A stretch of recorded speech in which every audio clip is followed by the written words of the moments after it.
북한의 6차 핵실험 가능성이 고조되는 가운데 트럼프 미국 대통령이 중국의 대북 압박을 재차 주문했습니다. 트위터에 글을 올렸는데요. 함께 보시죠.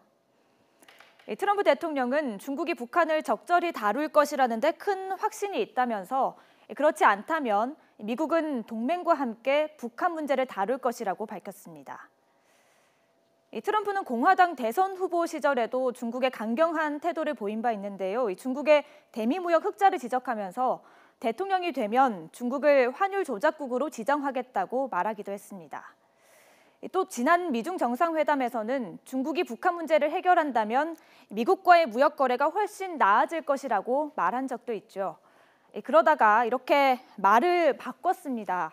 트럼프 대통령이 중국을 환율 조작국으로 지정하지 않겠다고 밝혔습니다. 북한의 위협과 관련한 중국과의 대화가 위험해질 수 있다는 점을 이유로 들었습니다. 강경하게 나왔다가 이렇게 한 발 물러섰다가 미국의 전략을 왕선택 기자가 분석했습니다.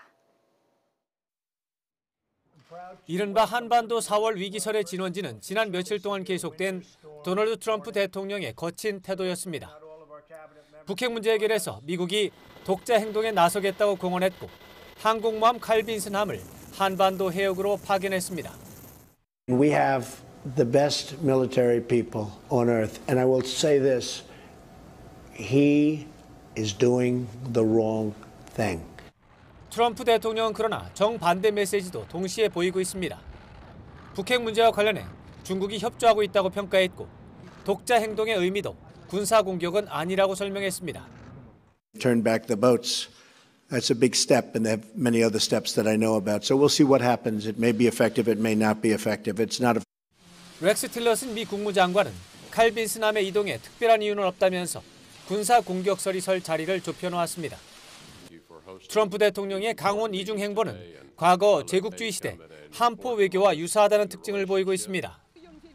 강대국이 가공할 만한 군사력 사용 가능성을 위협하면서 약소국의 양보를 받아내는 방법입니다. 그러나 중국이나 북한이 실제로 겁을 먹고 양보를 할지는 미지수입니다.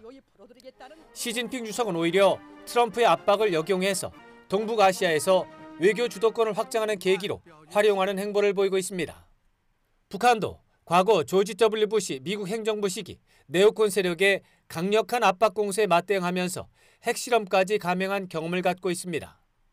과격하고 거친 트럼프의 강원 전략이 성과를 거둘 수 있을지 예단하기 어렵지만 북핵 문제와 관련한 분위기와 조건은 이미 변화가 시작된 것으로 평가됩니다. YTN 왕선택입니다.